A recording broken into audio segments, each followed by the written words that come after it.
اور اسٹیبلشمنٹ کی کوئی بھی یا کسی بھی اچیومنٹ کو مسلم لیگ نون کی حکومت وہ اپنی کارکردگی بنا کر آپ لوگوں کے سامنے پیش کرتی ہے. اب اس کی سب سے بڑی جو مثال ہے وہ یہ سیلاب کے دوران حکومتی کارکردگی ہے، جس میں وسطی پنجاب میں تو حکومت کسی حد تک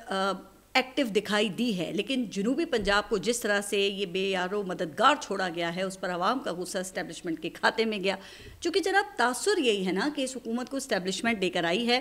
لیکن اب یہ حال ہی میں جو سعودی عرب کے ساتھ پاکستان کا ایک تاریخی اور بہترین دفاعی معاہدہ ہوا، جس کے تحت دونوں ممالک میں سے کسی ایک پر اگر حملہ ہوتا ہے تو وہ دونوں پر تصور کیا جائے گا. اچھا، اس پہ میں نے اپنے پچھلے ولاگ میں بات بھی کی تھی اور اس کے مثبت اور منفی اثرات پہ آلریڈی بہت بات ہو چکی ہے، لیکن حکومت کو اس معاہدے کا کریڈٹ دینا ہاں وہ بالکل ایسے ہی ہے جیسے کہ یہ 92 کے ورلڈ کپ کے جیتنے کا کریڈٹ جو ہے وہ میاں محمد نواز شریف کو دے دیا جائے جو اس وقت کے وزیر اعظم تھے. یقیناً ساری کاوش وہ پاکستانی اسٹیبلشمنٹ کی ہے اور سب جانتے ہیں کہ پاکستان کی خارجہ اور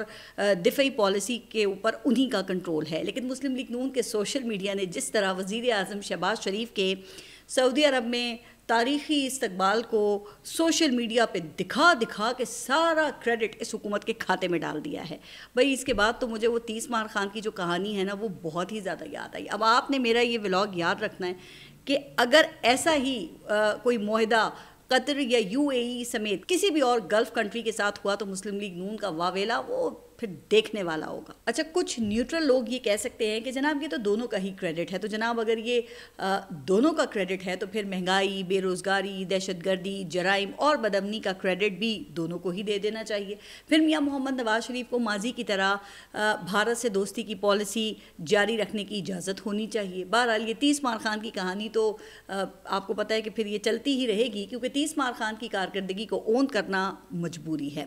اس وقت کوئی دوسرا آپشن بھی نہیں ہے نا، اور جو ایک وہ آپشن بن گیا تھا وہ اس وقت جیل میں ہے اور وہ دوبارہ آپشن بننے کو اب وہ تیار نہیں ہیں. اب حال یہ ہے کہ وفاقی ادارے جیل میں عمران خان سے تحقیقات کے دوران ان کے ایکس اکاؤنٹ آپریٹ کرنے والے کا سراغ جو ہے وہ نہیں نکلوا سکے، اور عمران خان کے ایک جملے کہ جبران الیاس تم سب سے زیادہ محب وطن ہے، اس کو اپنا کمال بنا کر اس وقت میں پیش کر رہے ہیں کہ عمران خان نے تحقیقاتی اداروں کے مشکل سوالات سے گھبرا کر نادانستگی میں تسلیم کیا کہ عمران خان کا جو ایکس اکاؤنٹ ہے جو حکومت کے لیے اس وقت درد سر بنا ہوا ہے وہ جبران الیاس چلا رہے ہیں. حکومتی حامی جو صحافی ہیں ان کی طرف سے یہ باتیں اور تجزیے خوب کیے جا رہے ہیں کہ عمران خان کے تو جناب پسینے چھوٹ گئے اور عمران خان گھبرا گئے. لیکن جناب عمران خان کے بدترین مخالف بھی نا وہ اس بات کو تسلیم کر رہے ہیں کہ عمران خان وہ گھبرانے والا نہیں ہے. وہ یہ پچھلے 2 سال سے جس بہادری سے جیل کاٹ رہا ہے اس کی امید تو کسی کو بھی نہیں تھی. ایک ایسا شخص جس نے بڑے ہی لیوش طریقے سے زندگی گزاری ہو اور ہمیشہ کیمروں کی چکا چوند اور عوام کے جھرمٹ میں رہا ہو، اس کے لیے تو ایک ہفتہ بھی جیل کاٹنا پھر مشکل یا ناممکن ہوتا نا. لیکن وہ شخص وہ 2 سال سے جیل کاٹ رہا ہے اور کسی قسم کا سمجھوتا کرنے سے انکاری ہے جس طرح کی خبریں آتی ہیں. اب ایسے میں کہا جا رہا ہے کہ وہ حکومت کے تحقیقاتی اداروں کے سوالات سے گھبرا گیا ہے. سبحان اللہ. چلیں اب اگلی دفعہ پھر کوئی اگر تحقیقاتی ادارہ عمران خان سے تحقیقات کرنے جائے تو کیا خیال ہے کہ اپنے ساتھ لائیو اسٹریمنگ کا سامان بھی لے جائے اور یہ پوری تحقیقات میڈیا اور سوشل میڈیا پر لائیو نشر کرنے کی اجازت دی جائے تو پھر اچھی طرح معلوم ہو جائے گا کہ گھبرا کون کس سے رہا ہے. ابھی ہفتے کو وزیر اعظم شہباز شریف نے لنڈن میں وہ تھے اور انہوں نے پاکستانی ہائی کمیشن میں پاکستانی کمیونٹی سے خطاب کیا اور اس دوران وہی ہوا جو ہمیشہ ہوتا آیا ہے. پاکستان تحریک انصاف کے حامی ہائی کمیشن کے باہر احتجاج کرنے کے لیے پہنچ گئے، نعرے بازی ہوئی اور بات جو ہے وہ ہاتھا پائی تک بھی پہنچ گئی. اچھا، اس دوران پھر اسحاق ڈار کے خطاب کے دوران وہاں پر پاکستانی صحافی بھی آپس میں دست و گریباں ہو گئے اور بات جو ہے وہ گالی گلوچ تک پہنچ گئی. ویسے یہ واقعی بڑی افسوسناک صورتحال ہے. کسی بھی ملک کے بیرون ملک مقیم شہری اپنے ملک کے وہاں سفیر ہوتے ہیں اور ظاہر ہے کہ اگر آپ اس طرح کی حرکات و سکنات کریں گے تو پھر آپ کا ملک ہی بدنام ہوگا نا اس سے. لیکن وزیر اعظم شہباز شریف اور اسحاق ڈار سے بھی درخواست ہے کہ خدا را آپ پھر اس طرح کے مقامات سے خطاب کرنے سے گریز کر لیا کریں نا جہاں اس قسم کے واقعات کا امکان ہو. چونکہ دیکھیں یہ بات تو پھر سبھی کو معلوم ہے کہ اوورسیز پاکستانیوں کی اکثریت وہ عمران خان کی حامی ہیں اور وہ موجودہ حکومت کو فارم 47 کی حکومت سمجھتے ہیں، اور پھر اسحاق ڈار نے نکل کر وہاں سے صحافیوں کو شرم دلانے کی کوشش کی۔ تو اسحاق ڈار صاحب اگر ویسے یہی کوشش آپ اپنی پارٹی کے اندر بھی کر لیں تو شاید مسلم لیگ نون کا بھی کچھ بھلا ہو جائے، لیکن یہ تو دعوے کرتے ہیں نا کہ میاں محمد نواز شریف جو ہیں وہ آج بھی ملک کے عظیم لیڈر ہیں، اور مسلم لیگ نون کی موجودہ حکومت تو اس وقت مقبولیت کی معراج پر ہے۔ تو ایک طرف آپ کے یہ دعوے ہیں، اور دوسری طرف حال یہ ہے کہ ایک شخص کی رہائی کا راستہ روکنے کے لیے آئین، قانون اور عدلیہ کے رولز سب کچھ تبدیل کر دیے جاتے ہیں۔ مخصوص ججز کا راستہ روکنے کے لیے پھر 26ویں آئینی ترمیم لائی جاتی ہے، اور وہ جس طرح سے پاس کروائی جاتی ہے اس پر بھی آپ کو پتہ ہی ہے کہ بہت بات ہو چکی ہے، اور پھر جو تھوڑے بہت نقائص رہ جاتے ہیں نا اس کو درست کرنے کے لیے اب 27ویں آئینی ترمیم کے منصوبے بنائے جانے لگتے ہیں۔ اب سپریم کورٹ اور اسلام آباد ہائی کورٹ کے ججز وہ خطوط پہ خطوط لکھ رہے ہیں، اور المیہ یہ ہے کہ ججز ایک دوسرے پر آئین اور رولز کی خلاف ورزی جیسے الزامات عائد کر رہے ہیں۔ اب ایک جج چیئرمین پی ٹی اے کی تقرری کو غیر قانونی قرار دے کر انہیں عہدے سے ہٹاتا ہے تو فوراً ایک ڈویژن بینچ بنا کر اس فیصلے کو معطل کر کے جو چیئرمین پی ٹی اے ہیں ان کو عہدے پر بحال کر دیا جاتا ہے۔ اب میں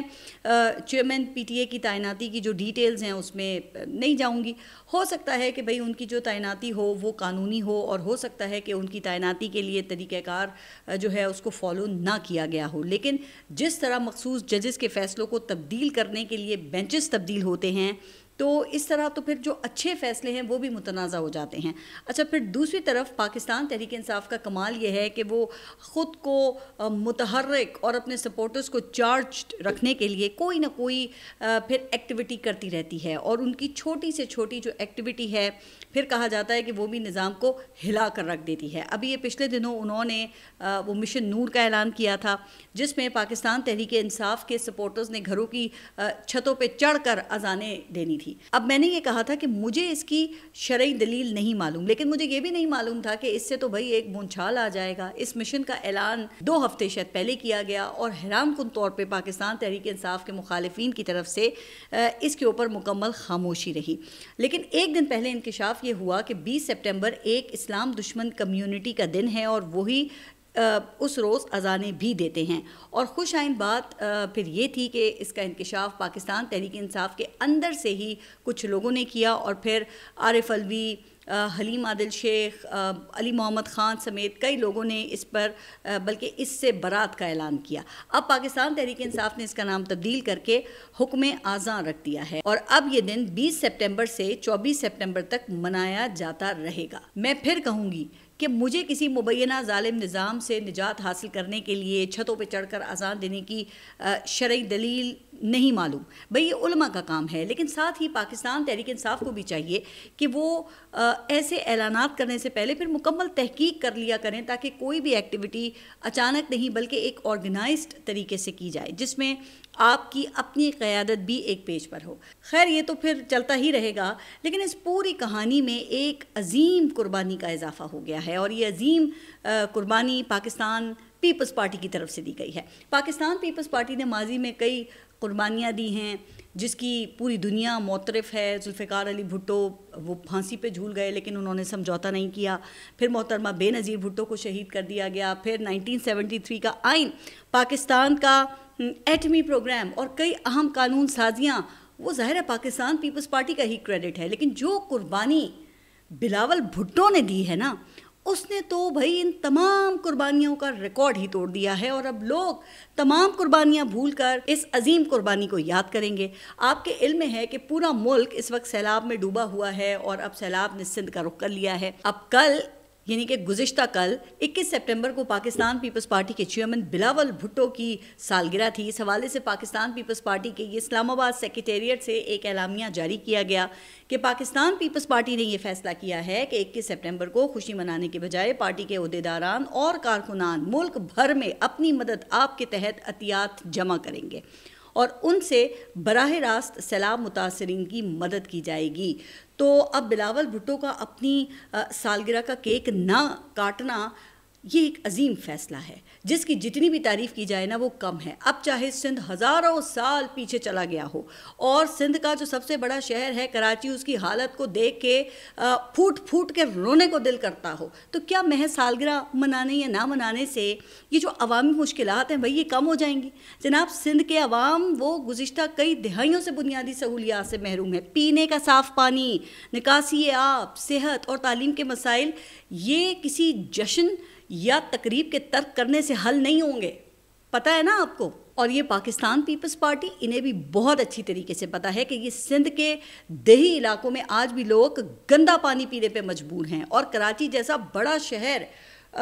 وہ کچرے اور ٹوٹی ہوئی سڑکوں کی مثال بنا ہوا ہے. اور بلاول بھٹو بھائی ان کا تو حال یہ ہے کہ اگر وہ عوامی مسائل پر ان سے سوال کر لیا جائے تو یہ صحافیوں کا مذاق اڑاتے ہیں, انہیں منہ چڑھاتے ہیں دیکھ کر, اور پھر یہ اپنی سالگرہ نہ منانے جیسے سمبولک جیسچرز دے کے عوام کے درد میں ان کے دکھ میں شامل ہونے کا اظہار کرتے ہیں. تو جناب پھر یہ تو سستی سیاست سے زیادہ اور کچھ بھی نہیں ہے. آپ یقین کریں کہ اگر بلاول بھٹو اور پاکستان پیپلز پارٹی اچھی نیت اور خلوص دل سے چاہیں نا تو سندھ کے عوام کے لیے یہ بہت کچھ کر سکتے ہیں, لیکن اس کے لیے پھر پاکستان پیپلز پارٹی کو کرپشن اور یہ وڈیرانہ ذہنیت جو ہے اس سے باہر آنا ہوگا ضرور. اور یقین کریں کہ یہ اتنا ہی ناممکن ہے جتنا پاکستان میں مکمل جمہوریت کی بحالی ناممکن ہے. خیر اب آئیے ایک اور خبر کا ذکر کرتے ہیں, اور یہ خبر ہے کہ وزیر اعظم شہباز شریف اب لندن سے امریکہ پہنچ گئے ہیں, جہاں وہ 26 سپٹمبر کو اقوام متحدہ کی جنرل اسمبلی اجلاس سے خطاب کریں گے, اور اس دوران ان کی امریکی صدر ڈونلڈ ٹرمپ سے مختصر ملاقات کا بھی امکان ہے, اور بل گیٹس سمیت اہم شخصیات سے بھی وزیر اعظم شہباز شریف کی ملاقات ہو سکتی ہے. تو شہباز شریف صاحب آپ پھر ذرا دبنگ قسم کا خطاب کیجیے گا, اور وہ عمران خان کا وہ ریکارڈ ضرور توڑیے گا. یہ نہ ہو کہ صرف آپ پروٹوکولز اور ہاتھ ملانے کی ویڈیوز شیئر کر کے یا پھر گردن اکڑاتے ہوئے کچن کیبنٹ کے ہمراہ 3 قدم آگے چلنے کی سلو موشن ویڈیوز بنوا کر اور آپ تیس مار خان بن جائیں, کیونکہ جس میں دم ہوتا ہے نا وہ پھر دبنگ انداز میں بات کرتا ہے. صرف یہ ہائی پروفائل ویڈیوز بنوا کر تیس مار خان وہ نہیں بنتا. اچھا آخر میں ذرا آپ کرکٹ کی بات کریں تو پاکستان اور انڈیا کا جو کل میچ ہوا ایشیا کپ میں, اس میں جو دوسرا یہ میچ تھا وہ بھی انڈیا جیت گیا ہے. گو کہ پہلے میچ کے مقابلے میں پاکستانی ٹیم کی کارکردگی میں ویسے تھوڑا بہت فرق تھا, یعنی کہ تھوڑی بہت بہتری آئی تھی, لیکن یہ امپروومنٹ جو ہے وہ انڈیا کے خلاف میچ جیتنے کے لیے کافی نہیں تھی. اگرچہ پاکستانی پلیئرز نے اپنا 100% دینے کی کوشش کی ہے, لیکن سکلز لیول کا وہ فرق آڑے آ گیا ہے. اب یہ سکلز کے گیپ کی وجہ سے پاکستانی پلیئرز کا 100% بھی انٹرنیشنل سٹینڈرڈز کے مطابق وہ بڑی ٹیموں کے خلاف میچ جیتنے کے لیے کم ہے. اچھا پھر وہ انڈیا کی ڈھٹائی اور جو نیچ ان کی حرکتیں ہیں اس کا ذکر کرنا بھی بہت ضروری ہے. اور آپ کو پتہ ہے کہ کرکٹ سکلز میں ظاہر ہے کہ جو انڈین ٹیم ہے وہ ہم سے بہتر ہے, لیکن کھیل میں حاصل اس برتری کو جس بے شرمی سے انڈیا نے پولیٹیکل میسیجنگ کے لیے استعمال کیا ہے نا, اس کی یہ مہذب دنیا میں تو مثال نہیں ملتی ہے. گزشتہ روز بھی آپ نے دیکھا کہ وہی سب کچھ ہوا جس کی توقع تھی. انڈیا نے نو ہینڈ شیک پالیسی برقرار رکھی. اچھا پھر جب پاکستان نے بیٹنگ کا آغاز کیا تو بیٹنگ شروع ہوتے ہی فخر زمان انڈین بولرز کو انڈر پریشر لے آئے تھے, لیکن پھر ان کو وہ تھرڈ امپائر نے ایک ایسی کیچ اپیل پر آؤٹ دے دیا جو کہتے ہیں کہ مارجنل تھا. عام طور پہ ایسے جو فیصلے ہیں وہ بیٹرز کے حق میں جاتے ہیں, لیکن جناب تھرڈ امپائر بھی کیا کرے, اگر اس نے آئی سی سی کے پینل میں رہنا ہے تو مارجنل فیصلے تو انڈیا کے حق میں پھر ان کو دینے ہی پڑیں گے نا, کیونکہ انڈیا کو آئی سی سی میں اس وقت وہی پوزیشن حاصل ہے جو کسی زمانے میں امریکہ کو اقوام متحدہ میں حاصل تھی. ظاہر ہے کہ پھر آئی سی سی کا کنٹرول جب امت شاہ جیسے انتہا پسند کے بیٹے کے ہاتھ میں ہوگا تو پھر پاکستان کو تو کسی خیر کی توقع ان سے نہیں رکھنی چاہیے نا. ویسے آپ یہ دیکھیں کہ ابھی انڈیا کی ٹیم سے یہ ابھی ان کے 2 بڑے جو پلیئرز ہیں وہ ریٹائر ہوئے ہیں, ایک وراٹ کوہلی اور دوسرے روہت شرما. اور گزشتہ روز کے میچ میں انڈیا کا وہ جو ٹاپ پرفارمر رہا وہ روہت شرما کی ریپلیسمنٹ ہے جو کہ ٹیم میں اس وقت نیا آیا ہے ابھیشیک، لیکن اس نے روہت شرما کی کمی وہ اپنی ٹیم کو محسوس نہیں ہونے دی. تو جناب یہ ہوتا ہے پھر ڈومیسٹک کرکٹ کا فرق، کہ اگر ایک بڑا پلیئر جائے تو اس کی پرفیکٹ ریپلیسمنٹ تیار ہو. لیکن ہمارے یہاں تو یہ تب ہوگا نا جب پاکستان کرکٹ بورڈ کا کوئی ویژن ہوگا، اور ظاہر ہے بھائی کہ ویژن تب ہوگا جب بورڈ کو پروفیشنلز چلائیں گے. لیکن ہمارے یہاں تو یہ پی سی بی کی جو چیئرمین شپ ہے یہ تو پھر سیاسی رشوت ہے جو یہاں پر حکومت جو بھی حکومت آتی ہے وہ پھر اپنے لاڈلے کو دے دیتی ہے. ظاہر ہے کہ جس کے پاس پھر یہ ڈومیسٹک کرکٹ کو دیکھنے کا تو وقت ہی نہیں ہوتا یا وقت ان کو ملتا نہیں ہے، اور اس کھیل کا دیکھ لیں گے کیسے بیڑا غرق ہو گیا ہے. تو ظاہر ہے کہ پھر ایسے میں ہماری ڈومیسٹک اور جو انٹرنیشنل کرکٹ ہے اس میں جو اسکلز کا فرق ہے وہ کیسے کم ہو سکتا ہے. پھر ایسے ہی پلیئرز پروڈیوس ہوں گے جو یہ اس وقت آپ دیکھ رہے ہیں. آپ سب اپنا خیال رکھیے اور اگلے ولاگ تک کے لیے اللہ حافظ.